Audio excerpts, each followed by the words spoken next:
Friends, welcome to Biology Made Easy. Today in this video we will discuss cross-pollination. And what is cross-pollination? Already we have discussed in the previous video. In cross-pollination, the pollen grains of one flower of one plant are transferred to a different flower in a different plant. But under what conditions this cross-pollination is bound to take place? Self-pollination is not possible. That means the cross-pollination has some contrivances or adaptations. What are these? We have to discuss one by one. So, we will discuss contrivances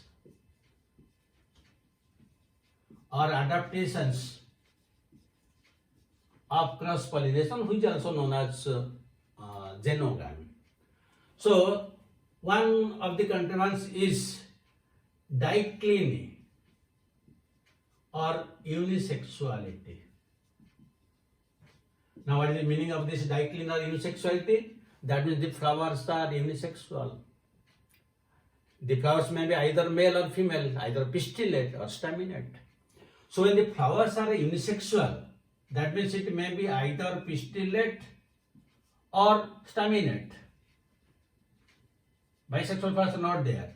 Then that means the two conditions arise. One is monoecious, the other is dioecious. In monoecious, both male and female flowers are present in the same plant, while in dioecious, the male and female flowers are present in different plants. What are the examples?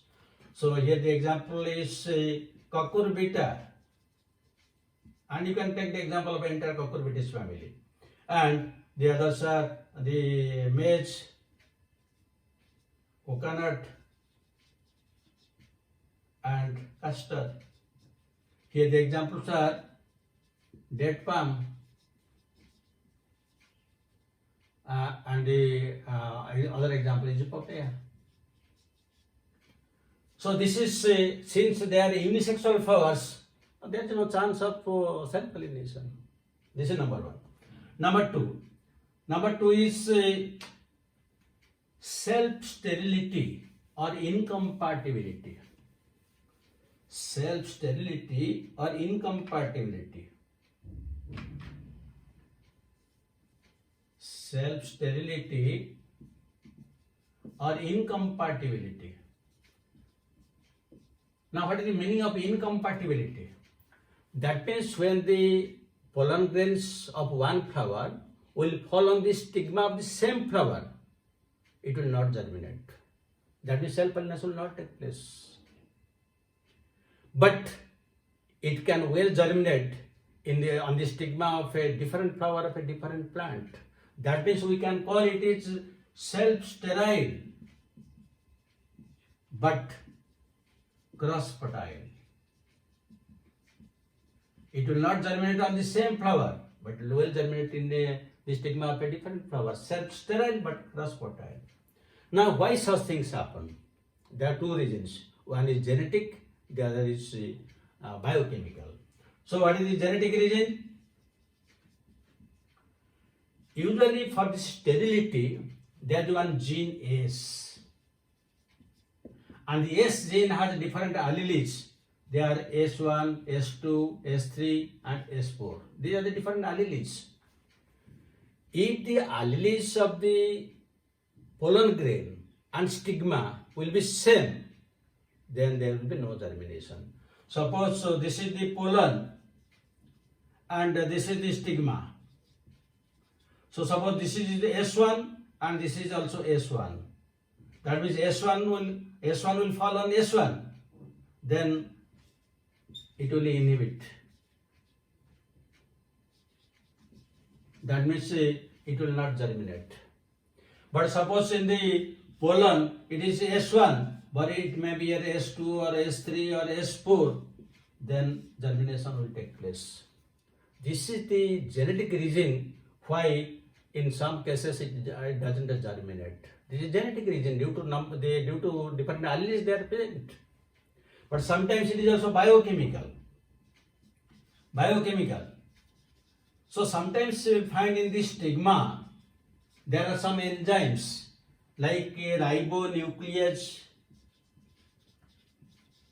ribonuclease or RNA dehydrogenase. RNA dehydrogenase. Now these enzymes present in stigma, they will inhibit, they will have toxic effect on the germination of the pollen grain. That is why they do not germinate. So when they do not germinate on the stigma of the same, then naturally they will fall on the different flower, different plant, and that will lead to cross pollination. So this is a very important point. Now you come to the third point. The third point is dicogamy.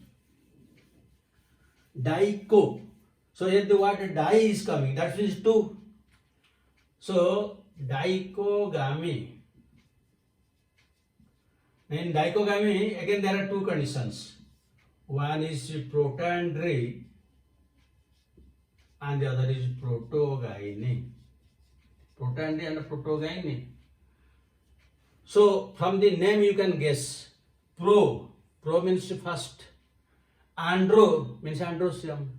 That means here the stamens mature earlier. Stamens mature earlier when the stigma is not mature.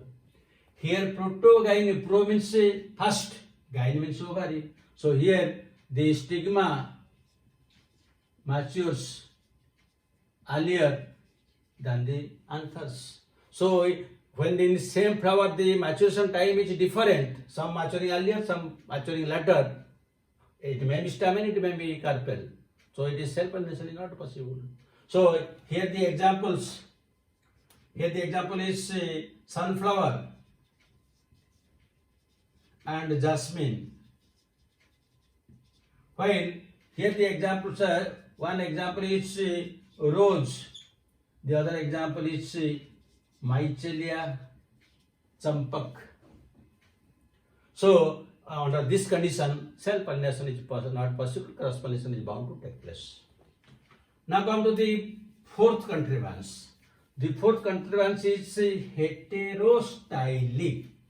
So again from these words you can guess. Heterostyly. Hetero means a different style means style. That means the length of the style and the filament present in the androsium, they are different. If the styles are quite long, the filaments are short, or it may be reverse. The filament may be long and the style may be short. So in that case, there is difficulty in falling of the pollen grains on the stigma of the same flower. So let us take one case. Suppose let us take the case of gloriosa. In the case of gloriosa, the stamens are quite longer. Stamens are longer. Suppose this is the ovary and this is the style and this is the stigma, and the stamens are quite long. Then there is every chance that these pollen grains will be blown away and fall on the different flowers of different plant. It will not fall here. While in case of Caryophyllaceae family, you will find the reverse one. Here the style is quite long, while the stamens are very short.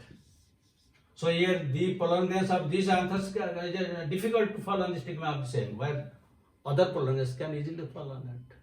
So this is the heterostyle. That means the length of the filaments and styles are not same. They are of different sizes. Hetero, different styles. Then come to the fifth one. Fifth one is herkogamy. Herkogamy means there are certain barriers. Fifth type, herkogamy. That means there are certain barriers. Barriers between whom? Barriers between the anthers and the stigma. Suppose the flower is bisexual, but there is some barrier between the anthers and stigma. The pollen grains cannot fall on the stigma. And this is very common in family Asclepiadaceae and Orchidaceae. Asclepiadaceae, to which the calotropis plant belongs, and the other is Orchidaceae, to which all types of orchids they belong to this family. So, and you know also in the calotropis there is a pollinium. The pollens are not liberated. They will be transferred by means of only insects, translator mechanism. So in these cases there is a barrier between the anthers and stigma, so self-pollination is not possible. So these are the 5 types of contrivances in cross-pollination. Like self-pollination, here also advantage and disadvantage there. So what are the advantages of cross-pollination? One thing is it leads to evolution. Because when new characters will be added, the characters will change. There it will lead to variation and evolution. Number 2, it leads to hybrid figure. When different genes, dominant genes are combined together, hybrid figure or heterosis developed. That means the characters are better than either of the 2 parents. And these plants have better adaptability to environment, because different genes are combining together. They are better suitable to the different diverse type of environmental conditions. These are the major advantages. Now there is equally very important disadvantages also there. Disadvantages, and the major disadvantage is, since the pollen grains of one flower of one plant will fall on the flower of a different plant, which may be located at a far of a place, or even if they are nearby, how the pollen grains will move? For their movement, they have to depend upon the external agencies, maybe air, maybe water, insects, birds, anything. But external agencies will carry out that pollination. That is the disadvantage. Depends upon external agencies.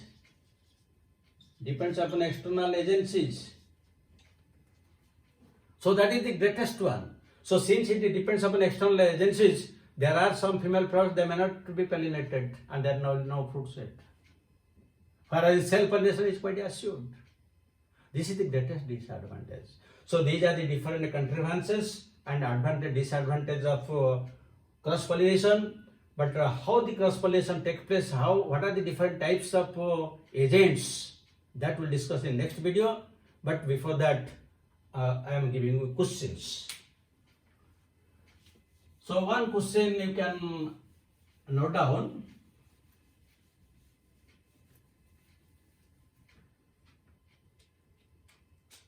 In maize,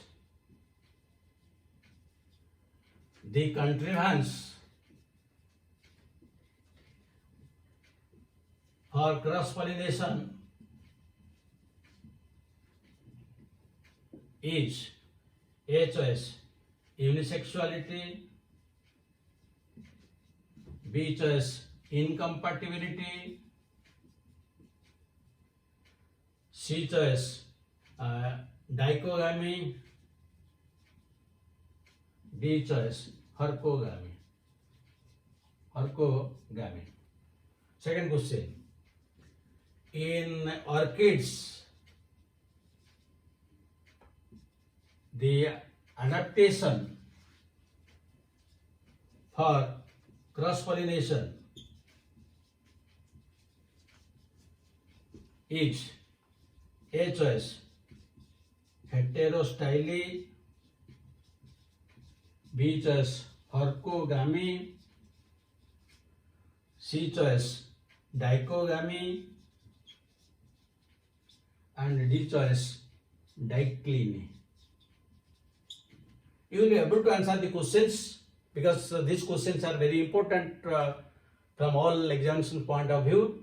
Hope you have enjoyed the video and you have learned something. Again, we will meet in the next video where we will discuss the different agents of cross-pollination. Have a good day.